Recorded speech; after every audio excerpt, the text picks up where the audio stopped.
Mariano Galíndez, periodista especializado en economía. Un gusto que estén en el programa. No, muchas gracias a vos por invitarme.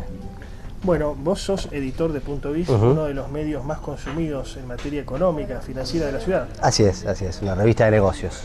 Revista de negocios, portal de negocios. Estamos desde el 2003 en la calle, se podría decir, siguiendo el pulso a las noticias de negocios de la provincia, ¿no? Claro. Con eje en Rosario, porque Rosario, porque ahí está el fuerte, pero con extensión provincial. Y se han posicionado en el último tiempo como uno de los medios más leídos. La verdad que estamos muy contentos con el desarrollo que ha tenido una empresa de más de 10 años, una editorial independiente al resto de los medios, o sea, es todo un desafío, pero se demostró en el 2003, al calor de lo que era la reactivación de la economía argentina, que tuvo Rosario, uno de los epicentros, que era posible aportar nuevas alternativas al periodismo rosarino, al periodismo de la provincia, sólidas y sustentables económicamente en el tiempo. ¿Cuál es el recorte que es preciso hacer en este caso, ¿no?, en el periodismo económico, a sabiendas de que hay varios medios económicos por allí o especializados en economía en la ciudad, ¿no? Y la información económica hoy en día es mucha. Es mucha. Yo creo que lo que al lector, al consumidor, al ciudadano siempre le sirve es tener multiplicidad de ofertas. O sea, poder leer, mirar, escuchar, de todo. Eso vamos a hacer. Cuando arrancó Punto Biz estábamos solos, solamente había la sección de economía del diario, pero que era una sección de economía, donde una cosa es la economía y otra cosa es el día a día de las empresas o el día a día de los sectores, o sea, donde mete mucho injerencia la macroeconomía o las cuestiones que pasan globalmente. En cambio, nosotros lo que hacemos era la lectura de los datos concretos de los negocios en la región.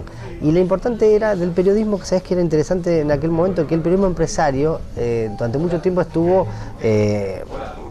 asemejado al chivo, ¿sí? No se podía tratar una noticia de negocios de manera con los criterios que tratase una policial o una de política, sino que era un chivo, sino ni se hablaba de las empresas. Faltaba rigor, digamos. Claro, faltaba el rigor, se hablaba de los que ponían plata y nada más. Entonces no generaba interés para nadie. Cuando empezamos, Córdoba fue pionera en esto en el interior. Hay que decirlo que Córdoba tiene un periodismo económico mucho más desarrollado que el nuestro, interno, no solo en los propios grandes medios de ellos, sino en medios independientes también.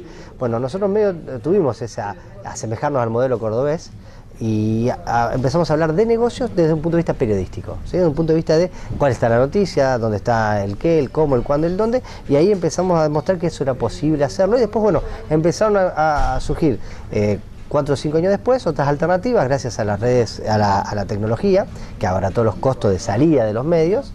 Antes tenías el papel, la frecuencia de la radio, la tele, bueno, ahora con nosotros somos, sí, la única revista del sur de la provincia de economía. En la ciudad de Santa Fe hay otra de economía, pero en el sur por ahí vos tenés varios portales que analicen los temas, pero todo online, nosotros como quincenal es la única. Hay algunas de apariciones por ahí más periódicas. Bueno, y en este sentido, ¿cómo saber qué le gusta o qué le interesa al empresario de la región que mayoritariamente, coincidirá conmigo, es pyme? El empresario de la región es básicamente ¿Qué le interesa pyme? Más los negocios, ver qué perspectivas puede tener a futuro, o no le interesa el análisis macroeconómico? Yo creo que lo que le interesa mucho es el negocio. El negocio. ¿Por qué te digo? Porque el negocio bien entendido. Sí, el negocio. O sea, cómo, a ver, ¿a quién le puede vender su producto? ¿A quién le puede vender su servicio? ¿Con quién se puede asociar? ¿Quién le puede proveer un costo más barato de los insumos que él necesita? Yo creo que vos pensás una cosa, Rosario está armada básicamente por el espíritu emprendedor de los rosarinos, de la historia para acá, ¿sí? No está armada por el Estado, ¿sí? O sea, el Estado no tiene la presencia rectora en la economía como sí lo tiene en otras localidades, en otras provincias. Entonces, la agenda del empresario es hacer más negocios.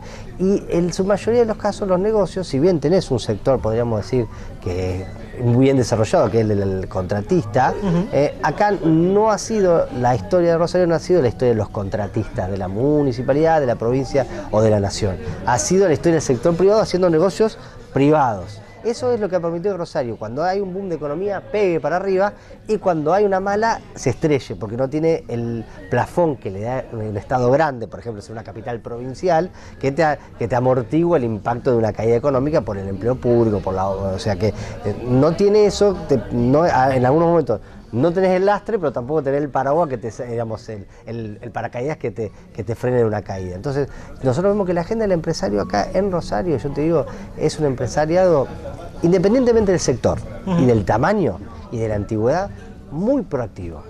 Quiere ir para adelante, quiere hacer negocio, quiere hacer plata digamos, con sus negocios. Los que hacen trabajo de obra pública están los que hacen mal y los que hacen bien, igual que los prestadores, pero quieren ir para adelante. Entonces, el negocio de ellos es estar bien informado en el día a día. Claro. La cuestión macro obviamente no le escapa, porque ¿quién no piensa en el dólar en Argentina, o en la inflación, o en el empleo? Pero es la micro la que la manda nosotros cuando vemos, el tipo está preguntando, bueno, che, ¿quién va a abrir allá? ¿Quién va a levantar tal torre? ¿Cómo se le puede vender un servicio a tal concesionario? Está muy focalizado en crecer. Y en este sentido, el empresario es innovador, toma las nuevas tendencias que vienen, o dice, no, yo muero con la propia, sigo con la mía, hasta ahora me ha funcionado esto de esta manera. Mira, yo creo que en el balance somos una ciudad de empresarios y de emprendedores innovadores.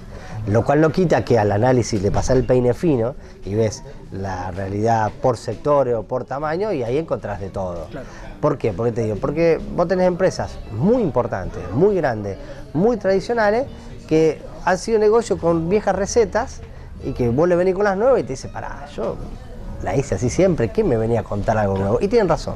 Y hay otras que no, que son nuevas, que están haciendo fortuna con las nuevas recetas y están embebidas en ese perfil innovador. Entonces, yo creo que hay de todo. Si me preguntas a mí, obviamente, los sectores vinculados al campo picaron en punta en innovación, en emprendimiento, en uso de nuevas tecnologías, ¿sí? O sea, ahí tiene un sector hiper de punta, bien pujante. Después hay otros sectores en la industria más tradicional donde le faltaría una vuelta de tuerca, pero creo que también muchas veces esa vuelta de tuerca, donde vos recorres, ves plantas industriales con mucho más potencial, vos también decís, no puedes cargar las tintas solamente, che, este se quedó con el taller cuando podría haber hecho más, porque tenés que entender el contexto, que a veces el contexto no ayuda.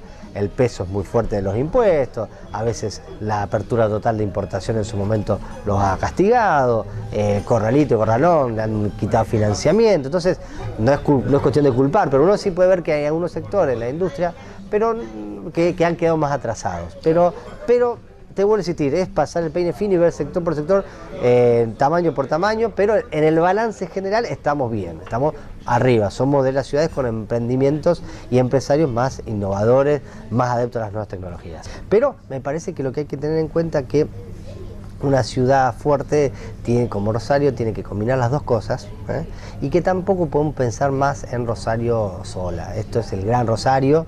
Hay que pensar en metropolitano. Metropolitanamente, o sea, me parece, ¿cuántos rosarinos viven hoy en Funes, o viven pegados a Funes, o viven en Arroyo Seco y trabajan acá? Entonces, me parece que las soluciones tienen que ser metropolitanas y globales. O sea, hay municipios que tienen un perfil más turístico, municipios que tienen un perfil más de servicio, pero Rosario tiene que tener todo. Está claro. Yo lo que creo que el Rosario necesita la industria, necesita que se activen, digamos, más predios industriales, como los que incluso hay algunos privados que están funcionando muy bien, que necesitan incluso tomar más espacios públicos de los que hay, y se necesita una correcta planificación, porque te voy a dar un caso que fue emblemático para mí. Yo iba a los 80 a un colegio que tenía un campo de deportes en Uriburu y Circunvalación. Llegábamos ahí y antes de llegar a ese campo de deportes estaba una planta aceitera, no había nada. Nos bajábamos del colectivo en la avenida Ovidios Lago y caminábamos por Uriburu hasta llegar, no había nada. Bueno, volvimos a los 20, 30 del colegio, estaba sobre la planta, habían dejado crecer entera la ciudad. Y claro, vos, donde había una aceitera donde no había nada, vos dejaste crecer un montón la ciudad ahí, entonces ahora la aceitera es una molestia. Pero ¿quién vino primero? La aceitera vino primero a ese desarrollo urbano que hubo. Ahí faltó planificación, hay muchos lugares donde faltó planificación. Hay lugares donde vino primero el asentamiento urbano y después las fábricas. En San Lorenzo con ACA pasó lo mismo, asociación cooperativa. Cuando armaron el puerto de ACA, vos ves las primeras imágenes, no había al lado de la ciudad. Es como hoy en Timbúes, que está la aceitera lejos de todo. Bueno, ves la foto novedosa, tenés el paredón, las fotos de ahora, tenés el paredón donde termina la planta de acá, una calle y después una vereda normal. Eso estás matando a la gente que trabaja ahí, no porque la contamine y se mueran de contaminación, pero sino por tener los camiones ahí, los ruidos, los olores. Bueno, entonces, lo que sí tiene que haber, por eso te digo, para mí esto es un conglomerado que tiene que tener de todo. Todo, y si está en Pérez o en Villagonal o Rosario, no importa porque está muy intrincado. Lo que sí tiene que tener una correcta planificación para que no pasen estos casos donde se generan estas tensiones. Y obviamente, con el corazoncito uno tiene Rosario, está bueno. Rosario llegó último a los desarrollos de parques industriales, en Alvear, bueno, está bueno que los terrenos que hoy son industriales en Rosario, suelo, porque suelo no hay nada, que son los que están lindantes de circunvalación, se sigan desarrollando y se siga facilitando, porque en un momento la Municipalidad de Rosario se puso muy exquisita y trataba a un emprendimiento industrial con las mismas formas que trataba un emprendimiento inmobiliario. Y eso no es así, porque el emprendimiento inmobiliario tiene una rentabilidad allá y el emprendimiento industrial tiene una rentabilidad acá. Entonces vos no podés exigir las mismas compensaciones, o sea, que te hagan 5 o 6 calles, vos un tipo que te arma un edificio en Puerto Norte, vos le podés exigir, porque el negocio es tanto que te, no sé, que te haga la conexión de una avenida. Pero a uno que está armando una industria, así sea grande, no tiene esa misma rentabilidad para que le sobre. Entonces sí que se ha ido trabajando en eso, pero que se siga acomodando en eso. Mariano Galíndez, muchas gracias. No, gracias a vos por invitarme. Bueno.